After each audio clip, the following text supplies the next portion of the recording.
Il est 6h15, Alexandre Lemaire. Voici l'édito de Laurent Tessier. Bonjour Laurent. Bonjour Alexandre, bonjour Marion, bonjour à tous. Rédacteur en chef de l'émission Pascal Pro et vous sur Europe 1 entre 11h et 13h. Un sujet difficile que vous allez aborder tout à l'heure, Laurent, celui de la fin de vie, alors que 2 textes doivent être examinés aujourd'hui à l'Assemblée. Oui, un sur une aide active à mourir, l'autre sur les soins palliatifs. Ce sujet de la fin de vie, vous l'avez dit Alexandre, est tellement difficile. On ne peut pas mettre tout le monde d'accord tellement il touche à l'intime, à la vie de chacun, à nos croyances. Et c'est en même temps un sujet qui nous concerne tous par définition. Nous serons tous concernés à un moment donné par la mort. 76% des Français sont pour l'ouverture d'une aide active à mourir. Plusieurs personnalités ont pris la parole ces dernières années pour légaliser, disons le mot, l'euthanasie, comme Françoise Hardy à plusieurs reprises avant sa disparition. Elle avait écrit une lettre à Emmanuel Macron en 2023. Elle s'était notamment exprimée en 2015 sur Arte.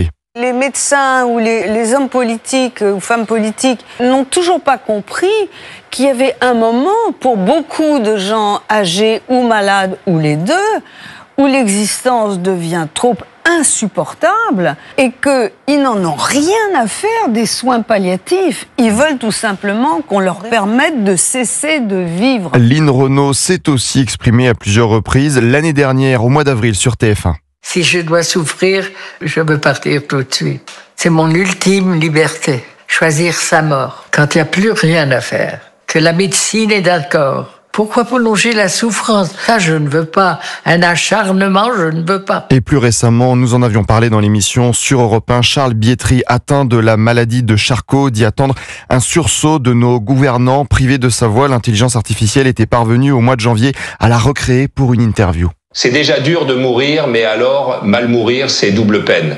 Souffrir au fond d'un lit d'hôpital, étouffé, ne plus avoir le moindre échange avec ceux qu'on aime, c'est dur. Qu'il vote cette loi à l'unanimité et que je puisse attendre la mort tranquillement sans être un boulet pour les miens. Évidemment, aller se suicider en Suisse n'est pas le rêve de ma fin de vie. Je vous disais que 76% des Français étaient pour une aide à mourir, mais on sent que la société évolue. De grandes voix se sont élevées hier dans le Figaro contre cette aide active à mourir. Des anciens ministres de la Santé, des scientifiques, des soignants qui parlent de la loi comme d'un droit à une mort provoquée d'une procédure anormalement expéditive, d'incohérence, d'approximation. Parmi les signataires, Claire Fourcade, présidente de la Société française d'accompagnement et de soins palliatifs, qui sera l'invité de Dimitri Pavlenko tout à l'heure sur Europe 1. Elle appelle à développer ces soins. C'était son message en janvier dernier sur CNews et Europe 1. Aujourd'hui, c'est seulement la moitié des patients qui en auraient besoin qui ont accès. Ça veut dire que tous les jours, en France, il y a 500 personnes qui meurent sans avoir eu accès aux soins dont elles auraient besoin. C'est un scandale et ça peut changer. Et ne pas oublier le quotidien des soignants. Comment ils peuvent vivre cette aide à mourir? On oublie souvent le réel, c'est-à-dire que ce produit, il faut le préparer, il faut l'injecter, il faut rentrer dans la chambre, il faut dire au revoir. Enfin, il y a avec tout ça, et puis il faut rentrer chez soi le soir et répondre quelque chose à la question comment s'est passée ta journée, qu'est-ce que je dis à mes enfants.